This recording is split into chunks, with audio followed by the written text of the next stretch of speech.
Tem uma criança chamada Isis, internada em estado grave. Vamos clamar pela vida da Isis. É justo que você participe. Hoje de manhã clamamos pela família lutada, né? Da irmã Nete, Cleiton, sua irmã. E clamamos pela família lutada da Tânia também. Perdeu uma sobrinha. E é importante que a gente esteja levantando palavras de súplica, para que Deus conforte os corações lutantes. Amém? Mas agora nós vamos clamar pela vida.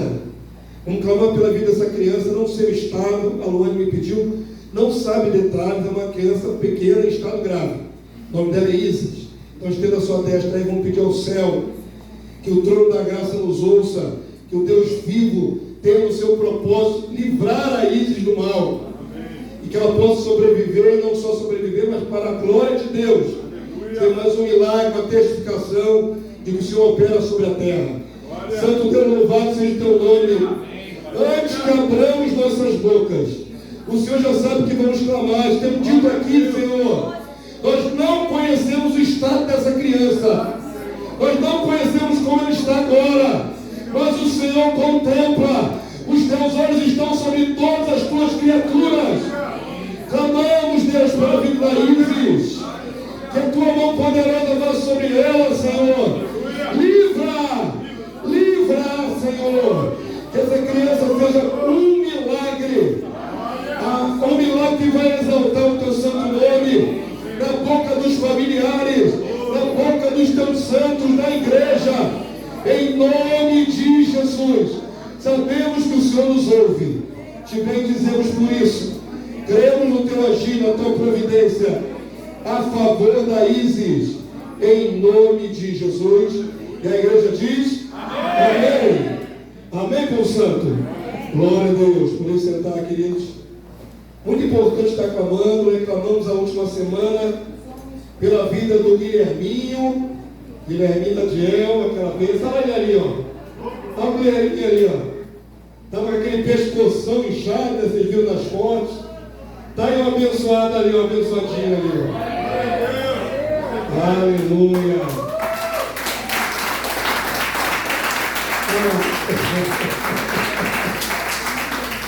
A boca dos pequeninos, Deus suscita perfeito louvor, suscita força. Então, muito feliz pela vida do Guilherminho. Continue orando pela vida do Arthur, né? Estava com febre hoje de novo. Deus vai dar graça, tenho certeza no meu coração. Vamos lá, queridos. Vamos para a palavra do Senhor. Cantamos esse último cântico na ceia. E esse cântico em especial, ele é importante para nos lembrar que somos os pés e as mãos do Senhor na terra. Nós somos a extensão do Cristo, Ele é o cabeça. E a igreja é o corpo. A cabeça está no céu, no seu trono. Mas o corpo da igreja, o corpo de Cristo está na terra. E nós temos que fazer a obra que o Senhor nos designou. Amém, povo santo? Semana passada trouxe uma palavra exortativa, mostrando que Jesus morreu por nós. Logo, o que devemos fazer por Ele, né? Qual é a nossa contrapartida nessa aliança? Então, queridos, eu queria que você abrisse sua Bíblia hoje no Evangelho de Mateus, capítulo 5, verso 16. Mateus 5, 16. Se temos que fazer obras para dignificar o nome de Cristo, se temos que gastar a nossa vida por aquele que deu a vida por completo em nosso lugar, existe essa premissa de que devemos fazer obra. Não qualquer obra, não por qualquer motivo. Mateus 5,16, quantos já abriram? Amém. Hoje pela manhã estudávamos aqui sobre culto. E culto é sacrifício. Uma das obras que o Senhor requer de nós é o culto. Você veio aqui hoje, você está aqui sentado, cantou louvores, ergueu suas mãos, aplaudiu. Isso tudo faz parte do teu sacrifício de culto, que Deus está recebendo e Deus está avaliando. Amém, queridos? Então, existem algumas obras que só nós, os filhos de Deus, podemos fazer, porque só a nós foi dado o seu Santo Espírito. Alguns vão fazer obras por outros motivos. No decorrer da mensagem vou falar sobre isso. Mas vamos para o texto de base. Mateus 5,16. Palavra do Senhor Jesus. Você pode ler em voz alta comigo esse texto de abertura? Vamos lá, irmãos? Assim, brilhe também a vossa luz diante dos homens, para que vejam as vossas boas obras, boas obras, e glorifiquem a vosso Pai que está nos céus. Que texto magnífico, a comissão de Jesus para os discípulos, para os apóstolos, para todos que o seguem. Brilhe também a vossa luz. Por que também? Porque a de Jesus já brilhava.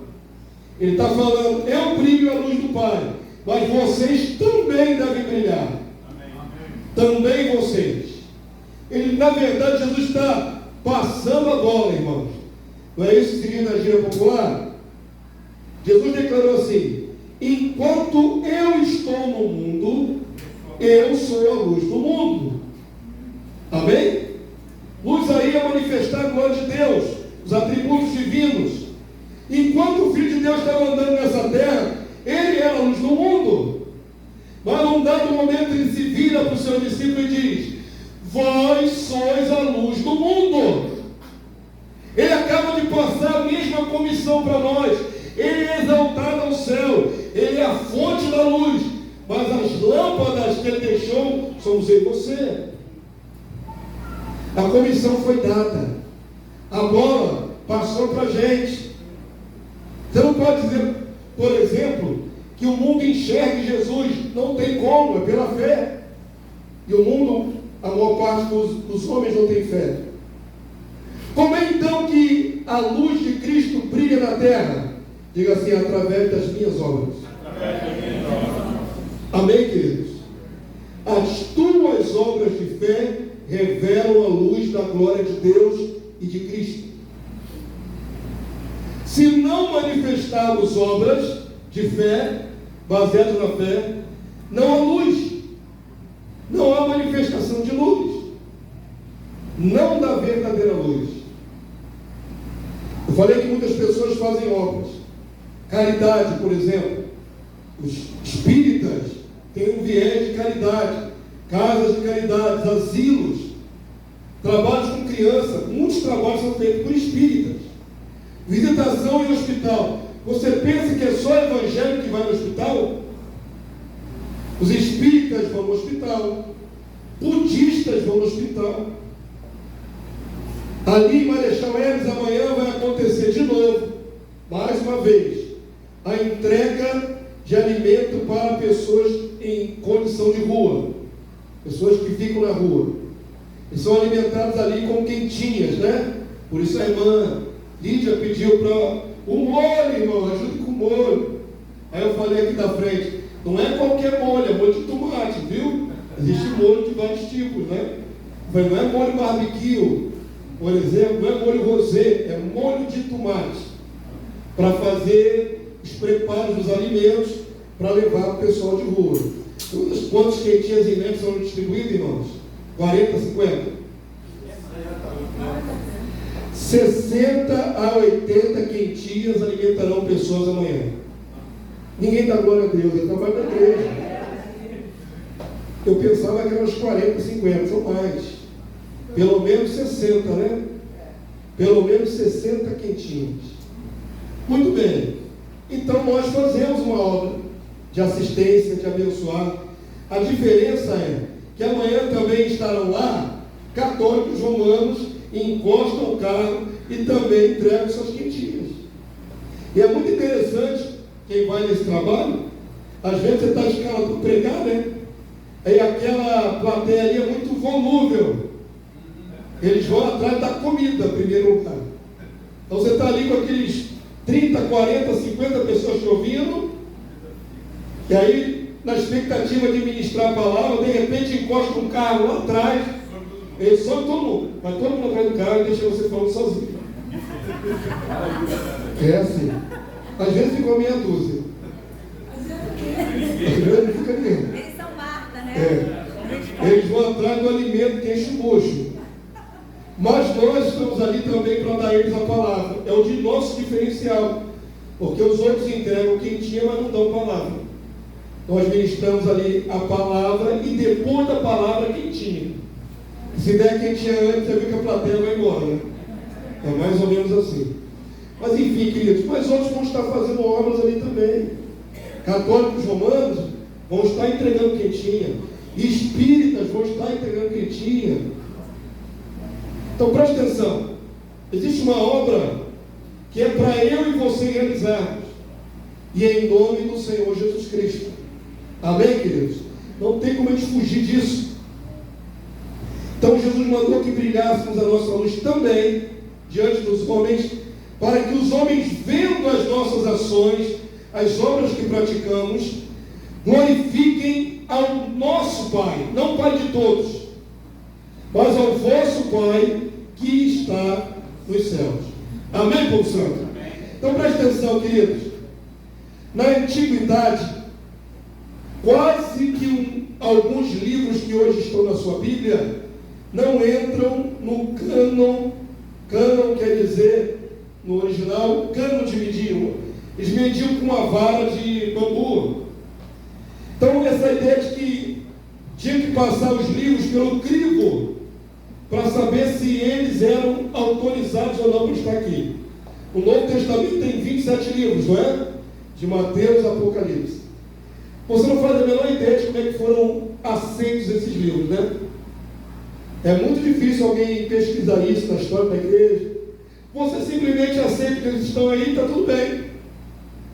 Mas houve um processo de seleção para quais livros iam compor o Novo Testamento. O cânon do Antigo Testamento é outro processo, porque foi ao longo de muitos séculos. Então os judeus selecionaram ali pela inspiração divina e fechou os livros do Antigo Testamento. Mas no Novo, irmãos, levou vários séculos também. Não foi assim num mês para o outro, de uma semana para outra, de um ano para o outro, não. Até o terceiro, quarto século ainda estava se provando qual livro deveria pertencer ao Novo Testamento. Olha quanto tempo depois. Mais de 200 anos depois, 300 anos depois. Isso você não sabia, né?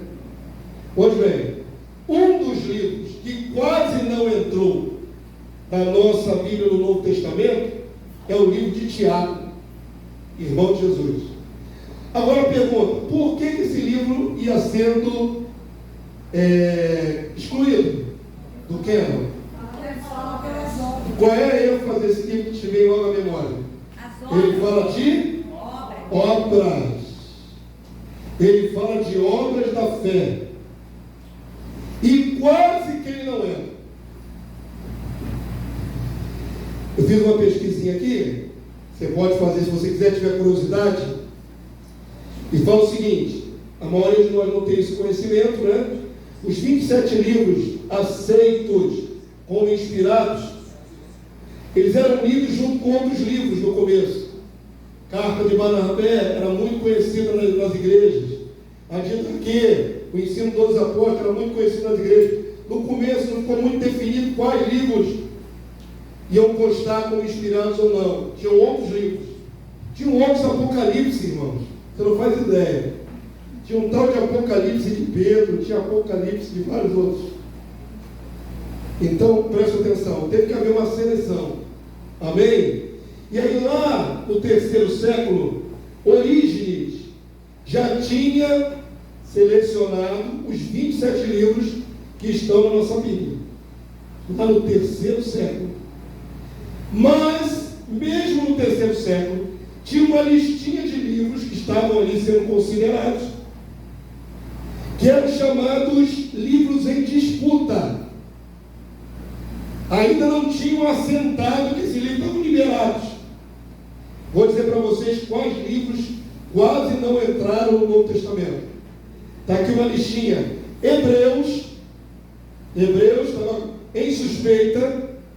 estava em disputa, Epístola de Tiago, segunda carta de Pedro, segunda carta de João, terceira carta de João, a Epístola de Judas e, pasmem, o Apocalipse. Quase que o Apocalipse não é incluído no Novo Testamento. Imagina se não tivesse o Apocalipse aí na sua Bíblia. Imagina, está ali o desfecho de tudo. Ainda assim, nossos irmãos lá do passado colocaram esses livros à prova, irmãos. Deveriam não constar do cânon do Novo Testamento. E o de Tiago também. É muito interessante, tem até um... Perdão. Deu um pigarrinho aqui. É muito interessante que tem um termo grego para esses livros em disputa. É um nome meio feinho. Antilegomena. Antilegomena é o termo para livros em disputa. Esses que eu citei. Ficaram sendo ali avaliados por muito tempo, século III, e ainda não tinham 100% de convicção de deixá-los ou não na sua Bíblia. Graças a Deus, Deus deu inspiração em fechar os livros. Amém? É porque o livro de Tiago, então, foi um dos que ficou em disputa. Você não questionar. Justamente porque Tiago enfatiza o quê? As sobras da fé. Que entra em choque com a doutrina de quem? Romanos, lá de Paulo. De Paulo. Livro de Romanos, né? Agora que o negócio fica interessante, quer ver? Abre lá, por favor, em Efésios. Efésios 2, 8. Tiago e carta de Paulo aos Efésios. As duas tratam de obras. Efésios 2, 8 até o verso 10. Vamos lá? Quem já conseguiu achar? Porque o livro de Tiago quase não entrou na Bíblia. Porque o conceito de Tiago sobre obras da fé parecia antagônico ao conceito de Paulo sobre obras da fé. Parecia. Vou mostrar para vocês que não tem nenhum antagonismo. Efésios 2,8, igreja. Quantos estamos olhando o texto? É assunto interessante, irmão. Conflito, né? Conflito na Bíblia. Vamos lá. Por que o que, irmãos? Pela graça sois salvos, mediante a fé. Isto não vem de vós, é dom de Deus. Vamos, verso 9. Não de obras, para que ninguém se glorie. para que ninguém, um ser humano, se glorie. Verso 10. Pois somos feitura dele, criados em Cristo Jesus, para quê? Ué. Já começa na própria palavra de Paulo. Você não percebeu, não? Verdade, né? Verdade. Você não percebeu, não? Paulo acaba de dizer que ele não é por obras, mas nós fomos criados em Cristo Jesus para as boas obras. É ou não é por obra? Faz ou não faz a obra? Qual é o conflito aí de conceito? Presta atenção aí que tem um qualificativo essas obras cristãs. Boas.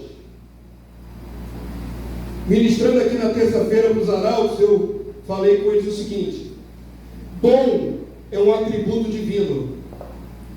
Você não vai ver na sua Bíblia nenhum atributo de Deus como ótimo, excelente, palavras em português. Na Bíblia, Deus é bom. Jesus falou diante dos judeus: a quem chamas bom? Bom é Deus.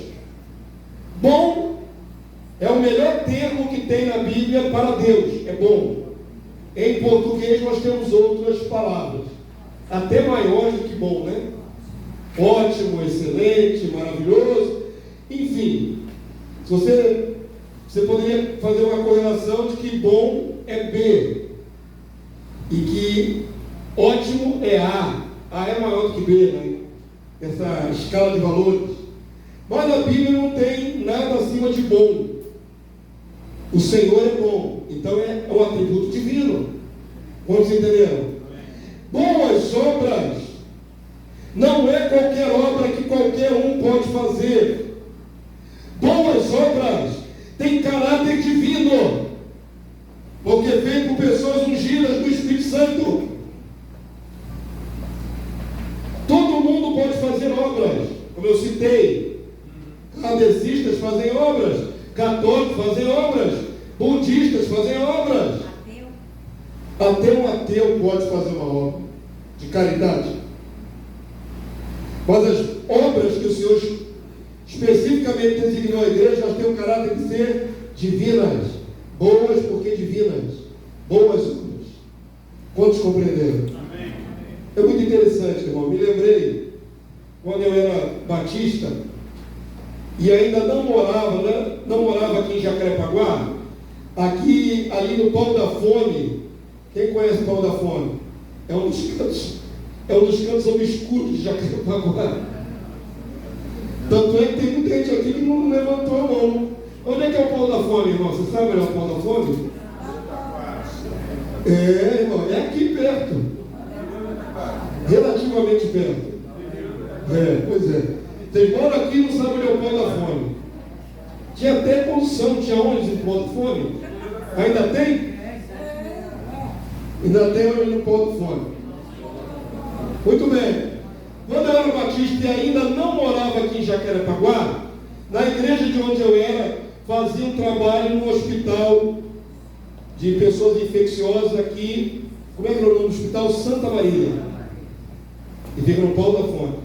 E a gente saía lá de Rocha Miranda, a igreja de Rocha Miranda, botava os irmãozinhos tudo numa Kombi e vinha de Rocha Miranda para cá, para Jacarepaguá, para um lugar obscuro que pouca gente conhece, Pão da Fome. Se alguém está ouvindo esse vídeo e mora no Pão da Fome, fica na de mim, né? Chamando a terra de um lugar obscuro. Depois da Taquara, irmãos. É mais lá para o fundo, né? É o interior da Taquara. Definindo bem. O interior da Taquara ainda é Jacarepaguá. Jacarepaguá é gigantesco. Isso. Então o pessoal já sabe. E a gente saía de Kombi lá da Igreja Batista para fazer a obra aqui no Hospital Santa Maria. Muito bem, chegava lá, passava nos leitos do hospital, né, nos leitos dos enfermos. E aí, irmão, é interessante que você ia orar para os enfermos e já tinha passado antes da gente outras equipes, né? E aí você encontrava lá o Evangelho de Allan Kardec na cabeceira do cidadão. Você encontrava às vezes bolinhas, contas, que são dadas pelos budistas. Os budistas também usam um cordãozinho de contas, uma pulseirinha de contas. Aí você encontrava essa pulseirinha de contas, às vezes na cabeceira um crucifixo. Ou seja, antes que nós chegássemos lá, já tinham passado umas 2 ou 3 equipes de outros vieses religiosos. E quando você fazia apelo para aquela pessoa, ela dizia amém, eu aceito. Mas quando a gente saia daí, o budista ia lá, falava também, fazia a sua cerimônia e ele aceitava do mesmo jeito. Saia dali, entrava outro grupo religioso e o camarada aceitava. No mesmo dia ele aceitava umas 3, 4 religiões. No mesmo sábado. Ele aceitava às 9 da manhã uma religião, às 10 a outra. E assim ele aceitando tudo que oferecesse a ele, porque ele quer sair dali da casa. O Deus de curar está bom. Isso me veio à memória agora, não estava nem programado para falar. Então existem muitas obras, irmãos, sendo realizadas. Mas as nossas obras têm que ser feitas no Senhor. Amém? Tem que ser feitas no Senhor. Então, essa carta de Tiago entrou em conflito aparente com os ensinamentos de Paulo, ainda que não tenha conflito, porque o próprio Paulo fala, volta aí para o verso 10, que somos feitura de Cristo. Olha o que está aí no verso 10. Somos feitura dele, criados em Cristo Jesus para. Pois olha, preste atenção, nós fomos criados para isso. Assim que um cristão vem a Cristo, uma pessoa se entrega a Jesus, automaticamente ele está dentro dessa palavra. Viu, Vitor? Jovem Vitor, você vai ser batizado na semana que vem. Imediatamente essa palavra está te abarcando. No plano de Deus, você também foi criado para boas obras. Ok? Obras que você tem que realizar. Não sabemos quais específicas, mas você tem algo para realizar. E o texto diz assim: as quais Deus planejou de antemão, preparou para que andássemos nelas. Então, ainda que Paulo fale que a salvação não é por obras, o plano de Deus inclui que nós façamos obras. Amém? Todo mundo chegou até aí? Agora abra Romanos capítulo 3, verso 19. Vamos continuar vendo o que Paulo estava se referindo. É para ter obra ou não é para ter obra? Tanto faz. Você continua salvo do mesmo jeito, mesmo que você não faça obras. Como é que é isso ainda no conceito de Paulo? Romanos capítulo 3, verso 19, igreja. Conseguiram achar? Vamos lá, vamos porque a palavra de Deus nos esclareça dessa aparente contradição. Diz assim a palavra do Senhor: ora, sabemos que tudo o que a lei diz, ele está falando da lei mosaica, a lei dada por intermédio de Moisés para o povo de Israel, do qual Paulo era muito conhecedor, sendo ele fariseu. Sabemos que, diz o texto, que tudo que a lei diz, aos que vivem na lei, está se referindo a que tipo de pessoas, irmãos? Aos judeus. Aos que vivem na lei, o diz para que se cale toda a boca e todo mundo seja o quê?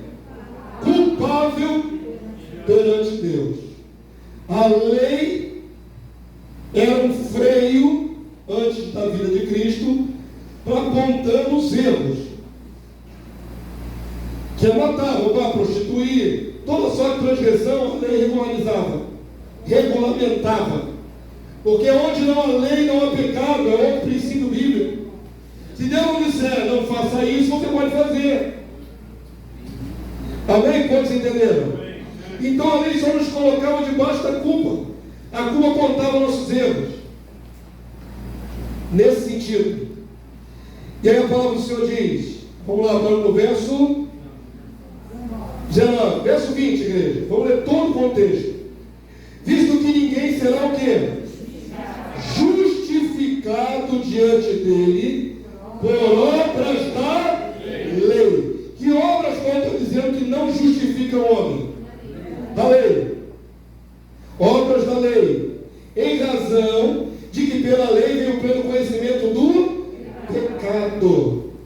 A lei é para isso, no caso de regulamentar nossas faltas. Verso 21, igreja. Mas agora, sem lei, se manifestou a justiça de Deus, testemunhada pela lei e os profetas.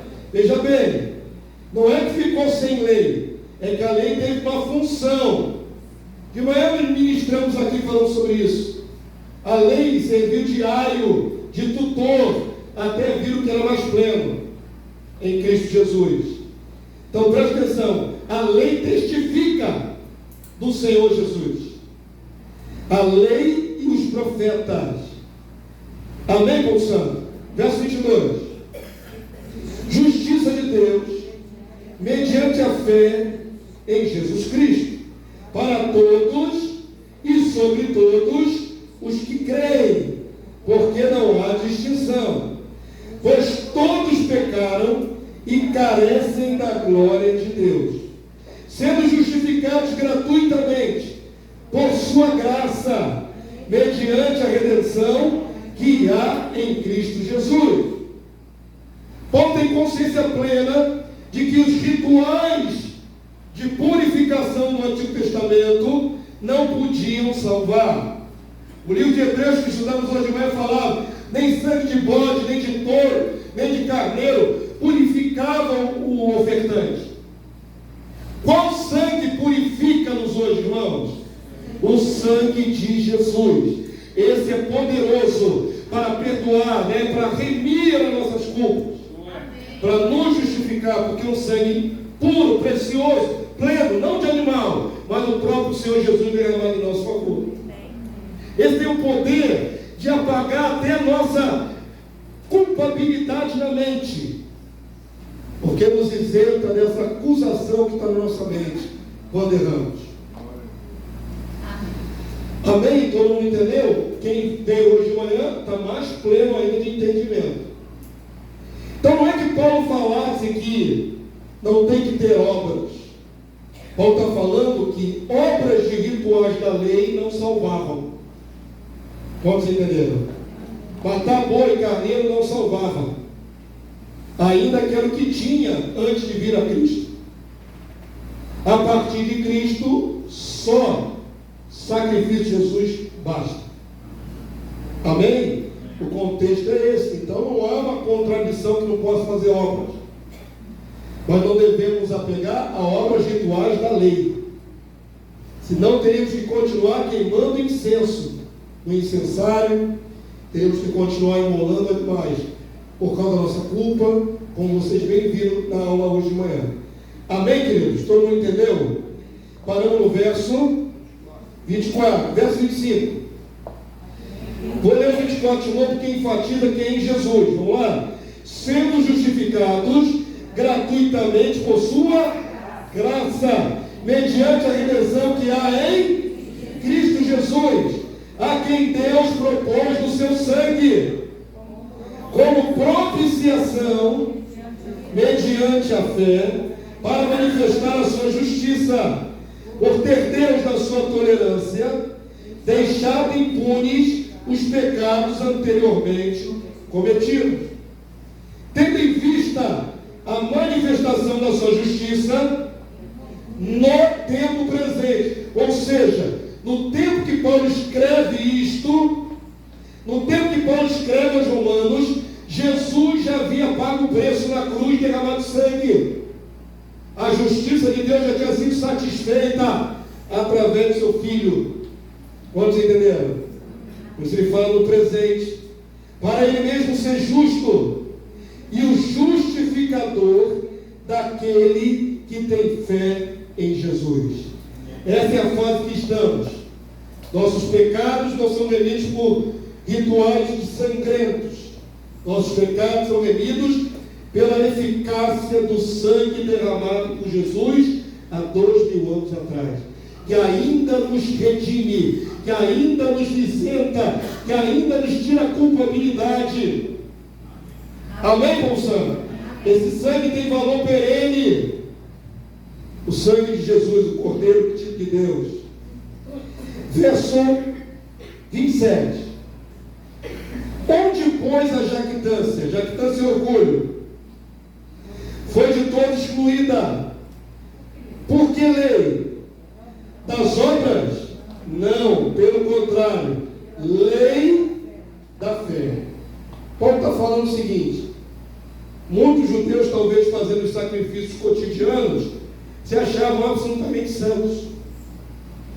Quando veio Jesus, é possível que muitos nem quiseram a Jesus, porque já estavam envolvidos nos rituais da lei.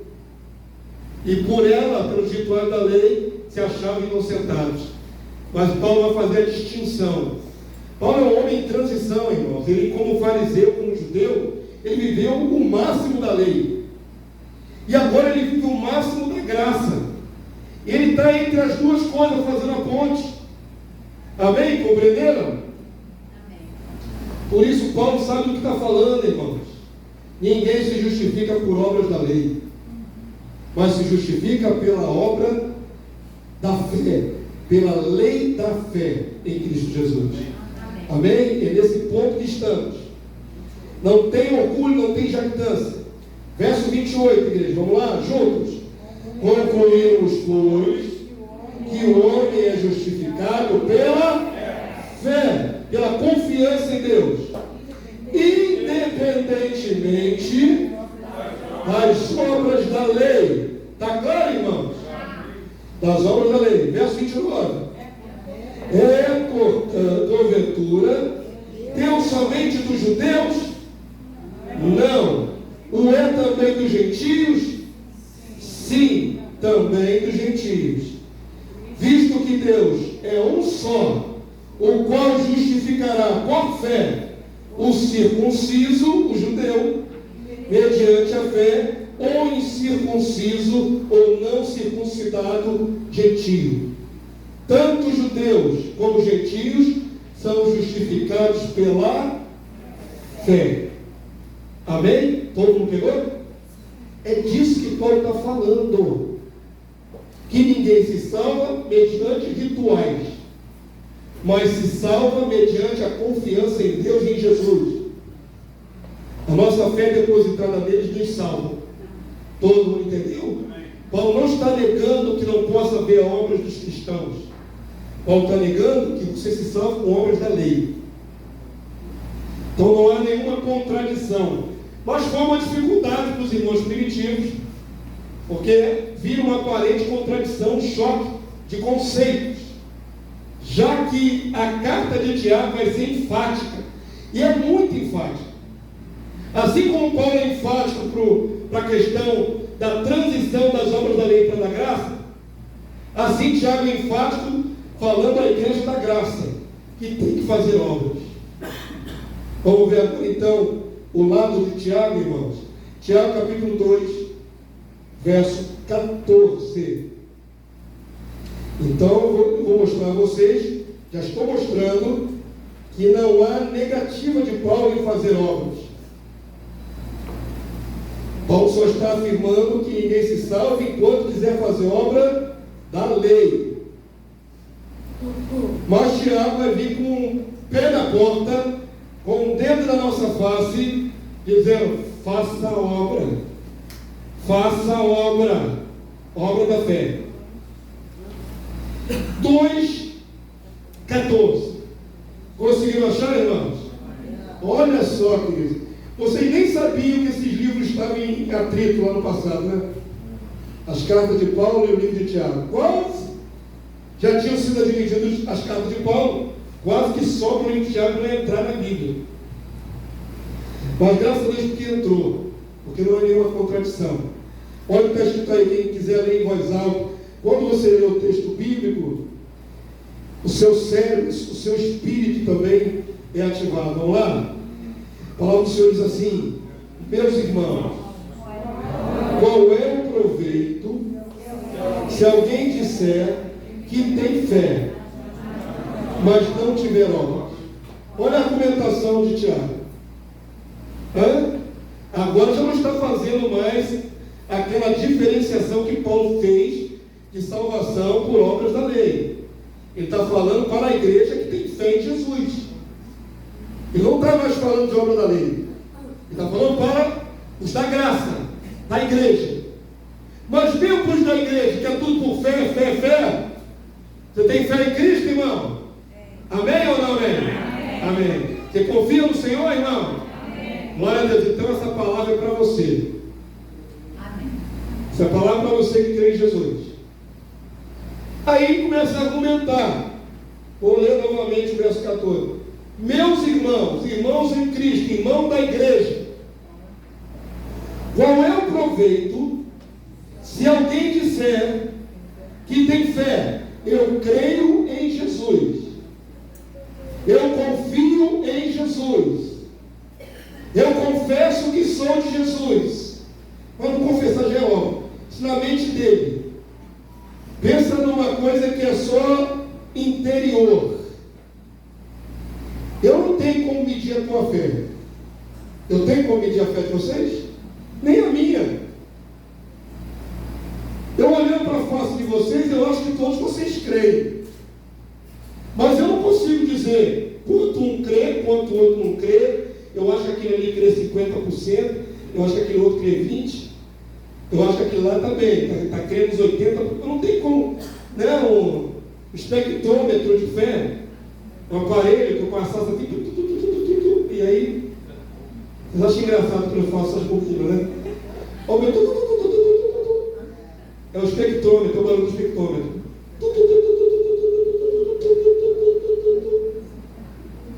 Isso não é planejado em casa não, sai aqui na hora, viu? É espontâneo. Eu não tenho como medir a tua fé em Cristo, irmão. A priori, todos vocês creem. A priori, aí dentro da sua mente, no seu coração, você crê em Jesus. Deixa cair. Deixa aqui. Mas Deus sabe aclarar isso. O que Tiago agora vai nos contrapor é que essa fé que você tem aí no seu coração tem que ser vista de alguma forma. Ela não pode ser só algo psicológico na sua mente. Quantos estão entendendo até aqui? Tem muita gente que diz que crê em Jesus. Tem muita gente que acha que crê em Jesus. No coração dela ela acha. Mas as obras da fé têm que ser manifestas. Amém? Amém? Vamos lá, o que Tiago está nos ensinando aqui. Não desconsidere Tiago, porque está nos exortando a manifestar a nossa fé. A palavra do Senhor diz assim, verso 15. Ele vai dar um exemplo. Verso 15 é um exemplo. Eu li o 14 todo? Não, né? Eu parei se não tiver logo. Olha como é que ele termina esse texto 14, irmãos. Tem mais alta. Pode acaso semelhante fé salvá-lo? Agora ele pegou pesado. Ele colocou em xeque a tua salvação. Agora ele pegou pesado. Não falou de galardão, ele falou de salvação. Ele não falou de aprovação, ele falou de salvação. Agora ele pegou pesado. Verso 15, igreja, vai dar um exemplo prático. Se um irmão ou uma irmã estiverem carecidos de roupa e necessitados do alimento cotidiano, comida para sobreviver, e qualquer dentre vós da igreja lhe disser: ide em paz, vai em paz, aquecei-vos e fartai-vos, sem contudo lhes dar o necessário para o corpo, qual é o proveito disso? Na verdade, tem uma profecia falsa. A pessoa precisa de um prato de comida, ela precisa de feijão, de arroz, que você puder servir. E na tua manifestação de fé na sua mente, você diz: vai, seja cheio, seja cheio. Como? Como é que alguém vai ser cheio se você não der a ela o que comer? Existe algum milagre que faz a comida brotar ou se materializar dentro do ventre de alguma pessoa? Percebam como o Tiago é prático e ensina a igreja. Existem obras que nós temos que realizar. Amém, igreja? Amém.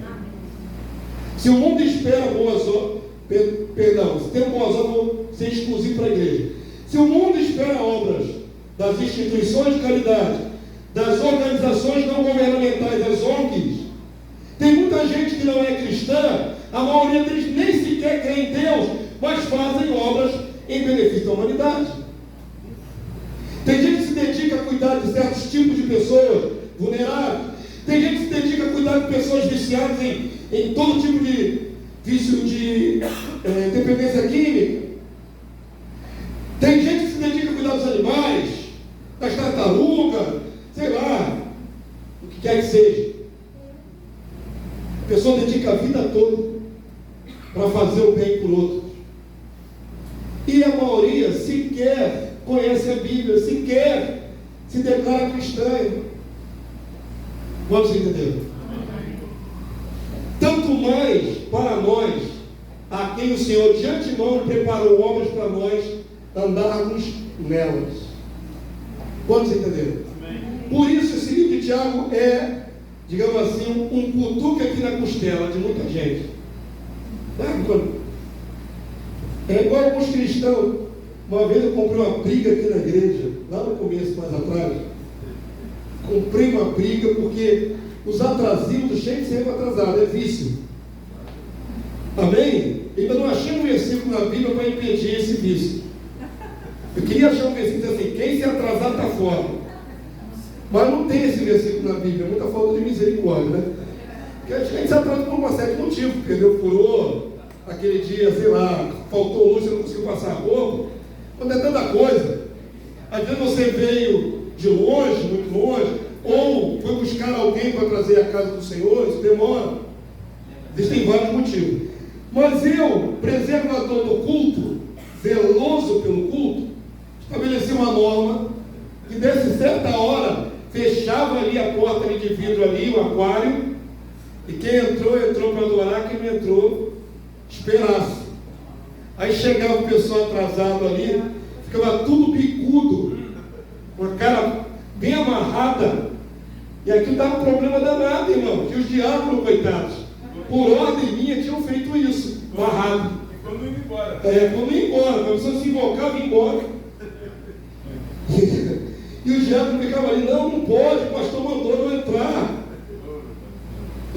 Até eu ter a misericórdia de deixar umas cadeiras extras ali, por último, eu comecei a deixar duas cadeiras, quem chegar atrasado fica atrás. Pronto, resolvido o problema. Mas enquanto eu barrava ali, causou tanto problema. Mas por que o pastor barrava? Eu dei um cutuque aqui, eu lembrei. Sabe quando você está adorando a Deus, de olho fechado? Está ali entrando na sintonia do Espírito. Está dando glória a Deus, aleluia. Tu está ali na maior intensidade, na ligação. Aí vem o irmãozinho que chegou 15, 20 minutos depois e quer entrar na fileira de cadeira que você está. Aí puxa a tomada, porque ele quer que você acorde do transe. Você está ali com Deus. Você acorda do transe para ir passar. Ou muitas vezes ele quer atenção, ele quer assim: a paz do Senhor, irmão. Não está vendo que o irmão está adorando a Deus? Por que ele tem que desconectar do alto para olhar para a tua face e a paz do Senhor, irmão? Você acabou de cortar meu barato aqui com Deus. Quando não cutuca. Quando não cutuca. Quer passar, vai ser a costela, irmão. Pelo amor de Deus. Por quê? Aí vai ser pastor. Vai ser pastor e vai ser pastor zeloso, como eu sou pela obra. Eu acredito que quem chegou cedo, eu acredito que quem está ali na sintonia adorando a Deus não pode ser desconectado. Para dar atenção ao humano nenhum. Ao humano nenhum. Amém. Teu irmão é precioso, ame seu irmão, vou estimular sempre a comunhão, mas na hora de adorar a Deus, Deus acima de todos. Deus acima de tudo. Amém. E é tão difícil manter aquela conexão, né, irmão? É tão difícil você conseguir chegar num momento de êxtase diante de Deus. É justo que quando você está conectado, alguém toque na sua costela assim para passar na fileira? É justo isso? Depois nós conseguimos resolver deixando umas cadeiras da misericórdia. Umas cadeiras da misericórdia. Aí acabou as encrencas, bico, cara feia, gente que voltava para casa. Vai chegar cedo, não chega. Vai chegar cedo para adorar a Deus, não chega. No outro ministério tinha uma cordinha, né, pastor Manuel? Fechavam as fileiras com as cordas assim, irmão. Não foi eu nem que inventei, eu imitei meu antigo pastor. Querido, é difícil lidar com o ser humano. O ser humano se sente ofendido, humilhado, preterido. Mas e Deus, que estava ali querendo receber sua perfeita adoração? Amém? Foi isso que eu falei do cutuque. Vamos voltar aqui para o texto. Cutuque na costela, limãozinho atrasildo. Oh, Jesus amado. Então, queridos, não existe palavra de fé que encha o ventre do seu irmão. Como é que você entra o ventre do seu irmão do necessitado? Dando a ele o que ele necessita. Fazendo a obra na prática. E não liberando uma palavra. Vai em paz, você vai comer. Dá ele o que comer. É tão prático o livro de Tiago, tão prático. São obras práticas. Verso 17. Leia, por favor, comigo. Já estamos chegando na reta final. Não vou alongar o sermão, não. Vamos lá? Assim também a fé, se não tiver obras, por si mesmo está morta. Veja que ele não está falando de obras da lei, está falando de ações sacerdotais, abençoadoras. Amém? Verso 18, igreja. Vamos chegar no final desse contexto. Mas alguém dirá, tem sempre o que vai se defender. Tu tens fé, eu tenho obras. Mostra-me essa tua fé sem obras, e eu com as obras te mostrarei a minha fé. Vai ter gente que vai argumentar, mas eu creio em Jesus de todo o coração. No meu coração eu creio. Só não manifesta nada. Não é capaz de se dedicar a nenhuma obra de amor. Não é capaz de manifestar isso, essa confiança, essa fé que você tem em Jesus em ações práticas para os semelhantes. Isso é fé sem obra. Quantos entenderam? No entanto, tem aquele que manifesta a sua fé através das obras.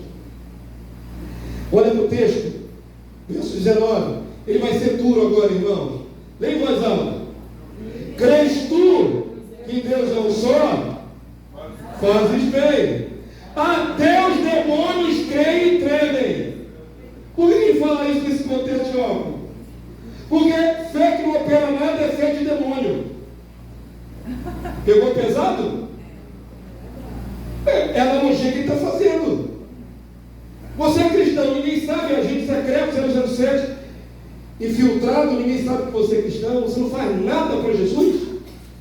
Os demônios também não fazem nada para Jesus, apesar de saber quem Ele é. Todos sabem que Deus é um só, os demônios sabem. E eles mudam alguma coisa por causa dessa crença? Não. Tiago está comparando a fé inoperante de um cristão com a fé que os demônios também têm. Eles também têm consciência de que Deus é um só. Mas não mudam nada, não fazem nada a favor do semelhante, do ser humano. Assim, o cristão sem obras é semelhante a um demônio que não faz nada. Pesado. Acho que era por isso que eles queriam tirar esse livro da Bíblia. Porque ele pegou pesado. Foi lá, vamos dar um chute assim, pá! Bem na cara. Vamos lá, irmãos. Ele continua, né? Você nunca leu esses textos, não? Eu tenho certeza que você já leu. Verso 20, igreja. Queres, pois, ficar certo, ó homem insensato, homem ou mulher, tirando de dois, de que a fé sem obras é inoperante? Verso 21. Não foi por obras que Abraão, nosso pai, foi justificado quando ofereceu sobre o altar o próprio filho Isaque? Onde estava ministrando com minha família, meu irmão, minha cunhada, e tocamos nesse mérito aí do patriarca Abraão. Quem levaria o próprio filho para cima de um monte e lá desceria o cutelo no pescoço da criança? Quem? Qual pai faria isso? A palavra de Deus diz que Abraão estava disposto, no coração dele já estava tudo resolvido. Deus, em lugar nenhum da Bíblia, vai pedir sacrifício humano, senão nesse teste com Abraão. Imagina você e seu filho, agora eu falo particularmente a quem teve a sua cria. Imagina teu filho imobilizado na tua frente. E imagina você com um cutelo na mão, para tu dar no pescoço do teu filho. Pá! Por que Deus pediu isso a Abraão? Quando a palavra de Deus diz que Abraão ia descer o cutelo, na mente de Abraão estava tudo resolvido. E a palavra vai revelar mais adiante que Abraão cria na ressurreição. Eu vou matar meu filho agora, mas o Senhor vai levantá-lo de novo.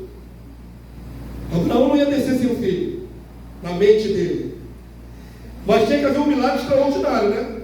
Ele ia matá-lo e ia ressuscitar na mesma hora. Quando ele desceu o cutelo, cumprindo a vontade de Deus, um anjo do céu desceu dizendo: Abraão, não faças tal ao menino, porque agora sei que tu me tens. O anjo entregando o recado de Deus. A obra de Abraão testificou da confiança que ele tinha em Deus. Quantos dizem amém? Amém. Tiago usa isso. A fé vai produzir ação. Fé que não produz ação é inoperante. Fé que não produz ação é inócua. Fé tem que ser traduzida em ação. É igual amor. Na carta de João diz, não é mesmo de boca. Eu amo irmão. Manda beijinho virtual. Como é que seu irmão vai saber que você o ama de verdade? Quando você agir a favor dele. É assim até no casamento, né, irmão? Eu não dizer que ama, não, tem que manifestar que ama. Tem que agir de maneira que o outro fique satisfeito e inequivocamente veja as suas obras de amor. Como você entendeu? Amém. Amor só de boca é igual fé só de boca, não serve para nada. Olha aí, queridos.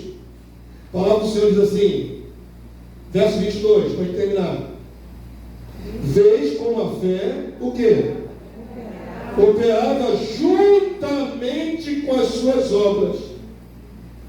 Com efeito, foi pelas obras que a fé se consumou, se materializou. Todos aqui temos fé, mas as tuas obras vão mostrar que você crê em Jesus, que você está a serviço de Jesus, que você brilha a luz de Jesus. São as obras. Verso 24. Verificaste que uma pessoa é justificada por obras e não por fé somente. Essa fé não é mental que não produz nada. Amém, querido Deus? Verso 25. Leia em voz alta no finalzinho.